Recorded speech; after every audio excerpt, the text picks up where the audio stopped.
Welcome to Yappin About Young Justice, a podcast retrospective about the cartoon series Young Justice. Now, we started this podcast as we are hotly anticipating a Season 3 pickup from Netflix. And we decided to look back and commentate over episodes of Young Justice from the 2 seasons that they gave us.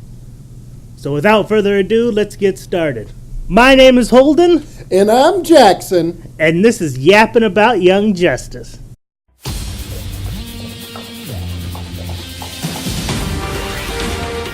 Alright, so since this is a commentary track, we're going to let you know when we get started on pressing play. So I'll say something like, I'm pressing play now, but not now, so don't start it now. Start it when I say now, but not now. You understand?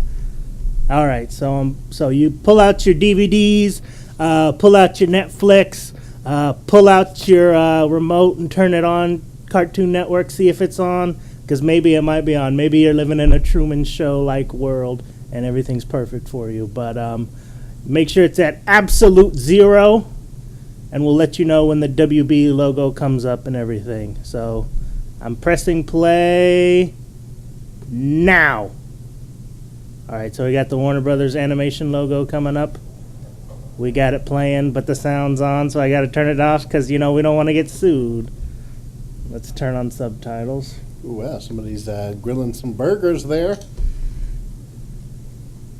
Now, Jackson, I just watched this episode, and I kind of had a problem with this. Okay. I ran into a problem just because I felt like Mr. Freeze wouldn't be just attacking, regular citizens during, 4th of July or whatever, would he? I don't know. I mean, it depends. I mean, yeah, maybe sure they could have picked Captain Cold or something, but... Well, as we find out later on, there's a coincidence of all these, people that they're fighting being Freeze people. Okay. But I just felt like, Mr. Freeze typically isn't a guy that... Well, he's usually like, I'm trying to steal this diamond for my girlfriend. That's for his wife. For my wife. Yeah. I don't know. Did they ever do it? Any explanation? Maybe there is a diamond here or something. Nope. No? No. What's he here for? No, he's just here wrecking shop. There's not really even a purpose. Now, there's also going to be spoilers for, this entire show. So if you guys haven't seen this show... Yeah, I don't know why you'd be watching our commentary. Why you'd be watching the commentary. But, yeah, we'll talk about spoilers. You watched the episode, what are the, do they pay these ice people? Pay these ice people? Yeah, like you said, it's like a coincidence that everybody's ice people. Is it because... the greater machinations of the show, the light or something, has hired all these ice people to cause a distraction? No, it's like... or is it just straight up what happens is they bring... the Justice League bring their, sidekicks and everything like that to the Hall of Justice. And then they're like, all right, so you guys can stay here and we'll go deal with why we had to fight a bunch of ice people today. And that's kind of it. Oh. So there's a bigger thing going on, but we don't get to see what it is. Yeah, not to spoil you, Holden, but later on in the season there is a situation where they have to fight a bunch of ice villains, and it is revealed that it is because they are being pretty much hired by the light. So okay. So that probably gives whatever cause to your thing. I'm just saying, I just had a problem with Mr. Freeze's. Yeah, but I mean, if he's everybody else is fine. If he's getting paid, then now let me ask you about Aqualad. Then Jackson. That gives him money to buy diamonds and stuff. All right, Aqualad. Just punched a woman square in her face. That's how you introduce a character. Aqualad. Now let me ask you about Aqualad, because of course he was this version of Aqualad was created for the show specifically, because they didn't have any other black characters they could use. Yeah. So they created him. They kind of even introduced him into the comics, but now he's gone. How do you feel about that? That they introduced him in the comics and now he's gone? Well, he's gone off the comics, and the show's off the air. So Aqualad's essentially nobody now. Yeah, I mean, as far as him being in the comics, I don't know how well they adapted him or whatever. I think in the show, they created they created a character who, at first, I was kind of like, I didn't like him because he kind of seemed like, he has like really like, his powers are like too cool, whereas like everybody else has like regular like powers that they came up with back in the 50s or whatever, where they're like, he can run real fast, whereas like Aqualad's like, I've got these tattoos that turn into like technological joysticks that can turn and make me control water, and it doesn't really fit in with the Teen Titans. So I felt like he was kind of like a little bit of a Poochie character, but I'm okay with him being black and everything. But I'm not real into the Cisco hair that they gave him. I think when you put a black guy in a show, just give him some regular black guy hair. But otherwise, him being cut out of the comic books, I think that doesn't really offend me, just because I know in the TV show he did turn out to be a great character. But in the comic book, Aqualad has never really worked. So it's not like that they are really. It's not like they're really giving him like a bad shake, because Garth, whatever the freak his name was, who was the original Aqualad, he never really got to do anything. He was always in and out of continuity himself. So that's what I think about that. Well, yeah, I mean, even now, even with the new rebirth and everything like that, they've brought him back as being Aqualad. The white dude? Yeah, the white dude. Yeah. I mean, I'll probably get rid of him again. Because like I said, they barely are able to make Aquaman cool, let alone Aqualad. You think Aquaman is at the low point of the totem pole, you should see where Aqualad is. Yeah, and he had that little afro and everything. Let me ask you another question. Voice cast. How do you feel about the voice cast now? Obviously, we've got Bruce Greenwood doing Batman, of course. He did it in the Under the Red Hood cartoon movie adaptation. Yeah. Only reason I've said that was because when I watched it earlier, I heard Martian Manhunter, and it wasn't Carl Lumbly who did it on the Justice League cartoon, and he did such a great job on there that I was kind of slightly disappointed. Yeah, I mean, it wasn't Carl Lumbly, but I mean, I feel like, because it's Phil Lamar here, right? I don't think it's Phil Lamar doing Martian Manhunter. I don't know. I think whoever does do it here, I don't think does that bad of a job. It's not like really jarring. I mean, of course you'd want to see all the voice cast that you're familiar with, your Kevin Conroys and your Carl Lumleys and your, Mark Hamill's or whatever, but you're not always going to get them, and, I understand that. As long as they just don't get anybody, like, bad. And I think everybody in this is actually, as far as I remember, I can't think of anybody that, like, really annoyed me as far as voice-wise. No, nobody's really annoying, but it's just kind of like... Well, I mean, just annoyed me that they were like, oh, well, they should have got somebody better there. This guy doesn't sound anything like Green Arrow. No, I mean, whatchamacallit's Green Arrow. Alan Tudyk is Green Arrow. Yeah, and he doesn't sound anything like whoever voices... Kevin Michael Richardson's Martian Manhunter, and Phil Lamar's Aquaman. Yeah, I mean, I think, I don't know, as far as I remember, he went pretty, he was pretty Lumbly-esque. Yeah, I mean, he's a great voice actor. But it's just like I said. It was much better than his Joker. Yeah, well, I mean, his Joker's not even that bad. I liked the guy who voiced Speedy here. Yeah, he sounds like Christopher Daniel Barnes, but like better. Yeah, Christopher Daniel Barnes, for people who don't know, voiced Spider-Man in the 90s cartoon series. Yeah, the one that we all grew up with, so he's the voice of Spider-Man. But if you go back and watch it, he's not really that great of a voice actor. But this guy sounds like him. He's got that great voice, but he seems like he could actually act. Mm-hmm. Well, I mean, Christopher Daniel Barnes could act, too. Yeah, just not as well as this guy. I think this guy is like the Daniel Day-Lewis of guys who sound like Christopher Daniel Barnes. Okay. So we get that great Batman scowl. Oh, yeah.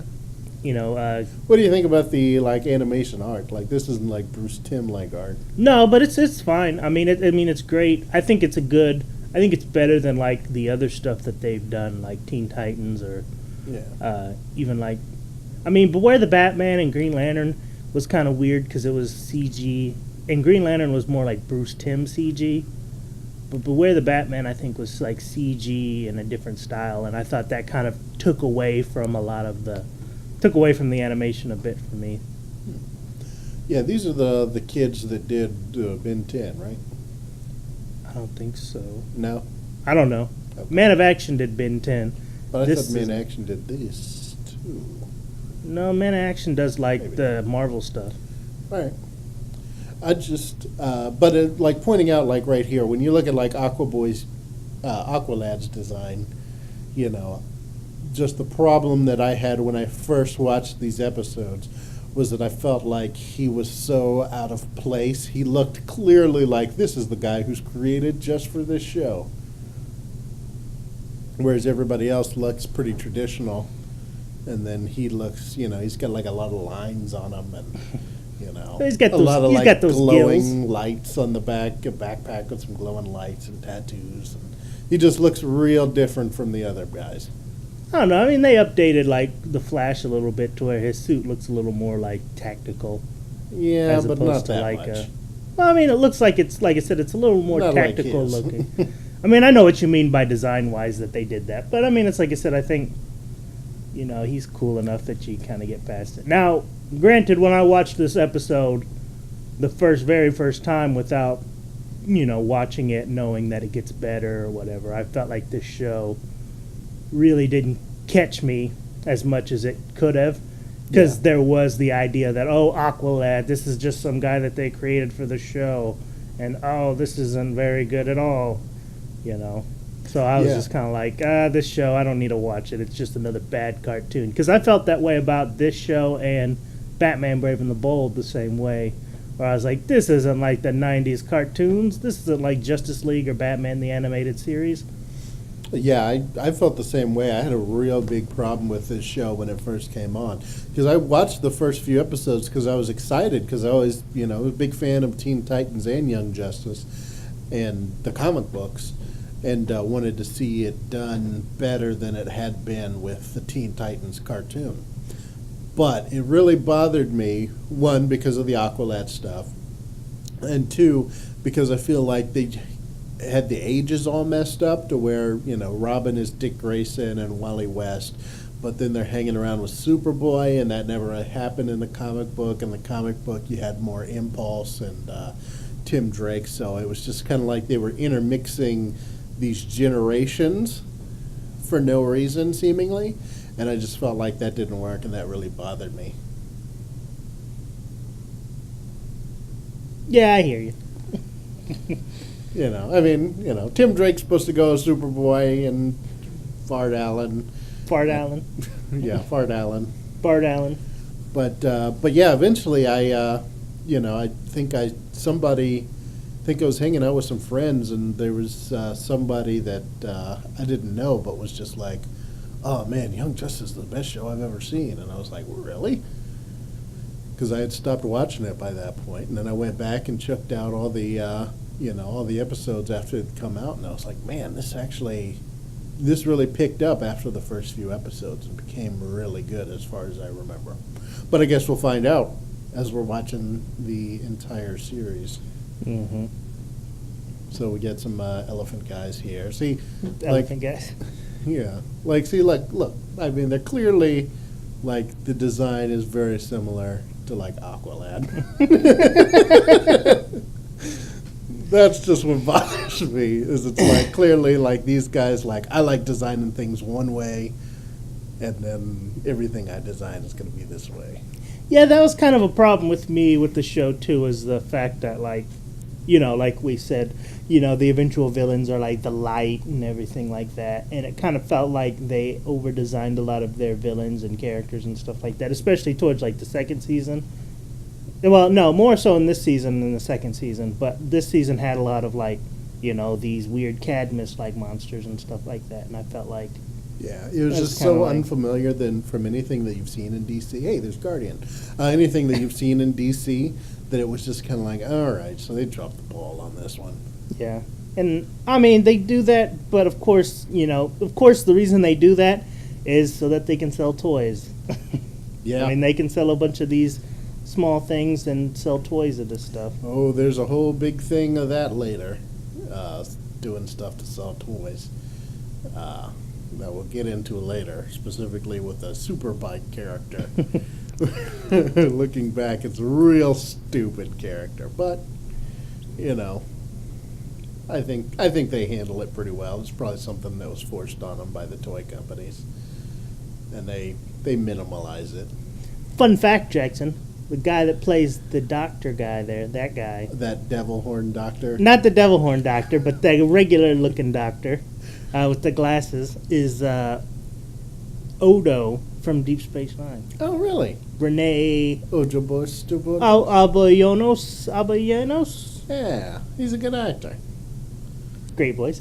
Got that distinct Odo voice. Yeah, got that Quark. voice. Yeah. Well, how'd you like that guy coming in your In my doctor room? What are those rooms called? Doctor room? Yeah, like I guess it's just a room. Not a hospital room. Yeah, hospital room. Yeah, your hospital. What is it? It's called something. Whatever. Well, we're not going to figure it out on this show. That's not Whatever. what this show's about. Can't figure it out. Tune in to There's only a way we can look it Yappin' up. about hospital rooms next week. But yeah, much rather have him than that devil-looking doctor, though. Mhm. That'd be terrifying. He comes in and he's like, "I'm sorry." He's like, "I'm sorry, but You you cancer." tested negative for all the tests we ran. You're in clean bill of health." And I'm like, ah! Ah! Now, how'd you like this characterization of Cadmus here, making these weird monster things? I didn't like it. Like I said, these first few episodes, it's going to seem like we're not fans of this show because we're going to be shitting on it. But it's just like, I thought this was so, stupid. Like, why they got these little, gremlins? It's like, if they're, supposed to be a cloning facility, it's like, these are the clones you're going to make? What are they clones of? They're just, little things. I mean, it'd be cooler, I would say, if they look kind of like Bizarros or something. Because, spoilers, I mean, the whole point of this lab is that they clone a successful Superman clone. So if they were fighting a bunch of Bizarro-type, cloned men that were failed clones, that would have made more sense. Yeah. But it's all right, we practice our trade by cloning all these little weird white gremlins, and now we're ready for a regular guy. It just seems so weird.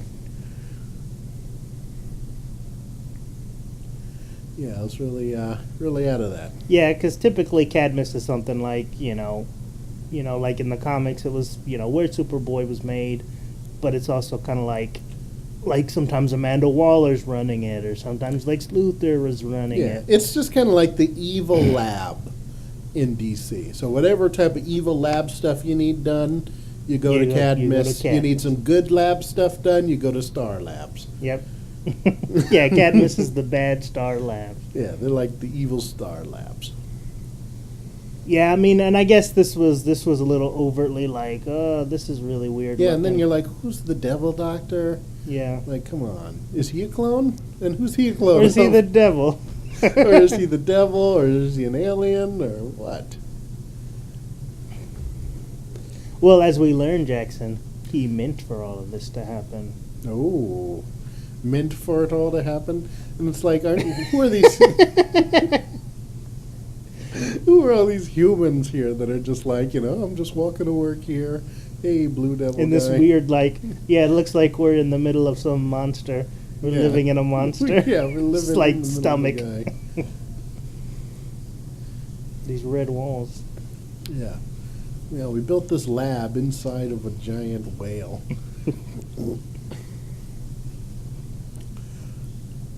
Here it is, Jackson. Yeah. Our first look at, wait for it, Superboy. Superboy. So Project KR was Superboy all along. Oh for my gosh. Kryptonian. And I think, I think that for the show, this is a good introduction to Superboy. Yeah, it was good. I mean, Not necessarily that it was performed well, because like I said, I think that these first few episodes are atrocious.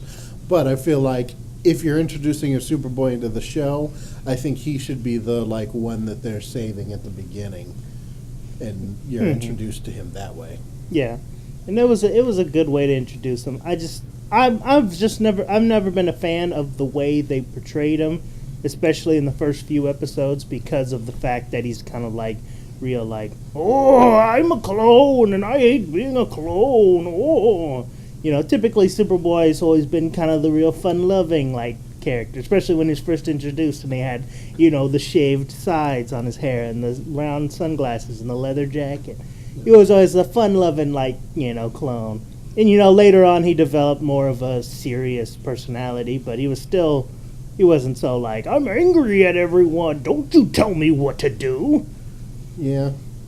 Yeah, but I can also see why they wouldn't have had him come straight out of the tank being hey, baby, hey, what are you doing? Like he was in the comics.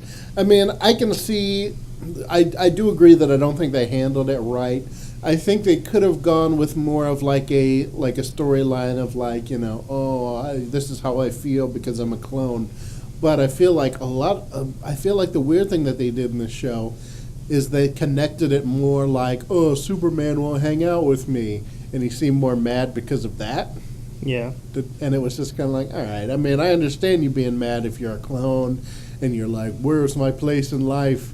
But if you're just but Superman won't hang out with me, Batman's hanging out with you, Flash is hanging out with you, but Superman's not hanging out with me. I'm for one, why Superman, why are you not hanging out with him? And two, don't get so broken up about Superman not hanging out with you. Yeah. That was more annoying than anything. Well, and then also he just wasn't fun to hang out with. Anytime they did anything with him, he didn't really seem like he was as fun to hang out with or as fun to spend time with on the show as much as the other people did. Certainly, yeah. I mean, I agree. I if they think did he something was with him, he was kind of why do we have to deal with Superboy now? I think he was a weak point in season 1, but I think he does get better in season 2. He does get better. He gets closer but it's to how he is in the comic book in season 2.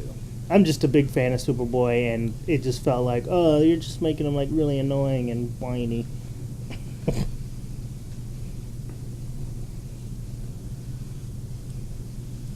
All right, yeah, because Superboy comes straight out the gate just beating the crap, and he can electrocute people. What's that have to do with water? Aquaman. He's just he's like a Mary Sue. Yeah, well, Aqualad's that's cool. Like I said, that's fine.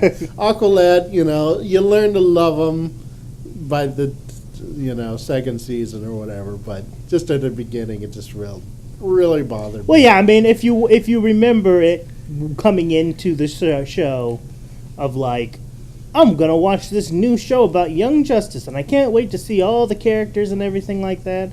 And you see it, and you're kind of oh, this isn't what I wanted it to be at all.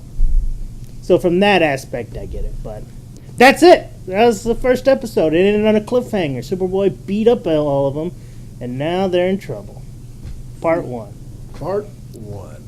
Yeah, I mean, I thought this episode, just like I said, I give this episode a 3 out of 10. I didn't really care for it, It wasn't that good. I don't think it was a strong introduction. And me as a person who liked comic books, I thought this introduction was so bad that I think I watched 3 more episodes, I guess, of the show. And then stopped. And I think the first 4 episodes are probably not good. I'll have to rate them again. But I give this one 3 out of 10 for not very good. Not very good. You heard it here. Not very good. Yep. The points I give it are for not very good because it was a bad introduction for the characters. I think Aqualad wasn't a very strong character to begin with, especially because of his design. And now, yeah, because you're not a big design person. And then the design of the aliens. Yeah, the design of things are very important to me. And I think the design of the aliens, Aqualad, and then the not strong introduction, that kills it for me. What about you? Yeah, I'll probably have to agree with you, like a 3 or a 4. You know, granted, I did just watch this earlier, and so it's kind of like, oh, I gotta watch it again. But whatever. It kept my attention when I watched it earlier. And you heard it here. Whatever. You can put that quote on the top of the DVD box. For the first kids. episode. On the DVD box for the complete set, I'd be like, it's a great show. Watch it all the time. Yep, but this first episode was us shitting on Young Justice. So make sure you tune in your TV cables to another episode of Shitting on Young Justice. No, By it's Blam not, Death. it's not shitting on Young Justice. This is a retrospective look at how great Young Justice is and how it gets better and how it gets really good and actually, becomes a really great show. So, I mean, that's just kind of how it is that it kind of stumbled a bit at the beginning. But granted, you kind of have to establish this world and doing it in this way. And, of course, when you look at it from that point of view, it is kind of hard to watch the first couple episodes because, like we said, we never knew Aqualad going into it, and we were kind of upset at the fact that they just created this weird Aqualad and everything. So from there, it was kind of like, oh, we don't like this. There's all these weird Cadmus aliens. What's going on here? Superboy's out of character. Just a bunch of bullshit. A bunch of malarkey, as our vice president would say. Well, that's been our first episode here of Yappin' About Young Justice. Let us know what you guys think down in the comments below. Make sure you guys follow us here on Twitter. Let us know what you guys think. Jackson, you got anything to say? Nope. All right, guys. Have a good day.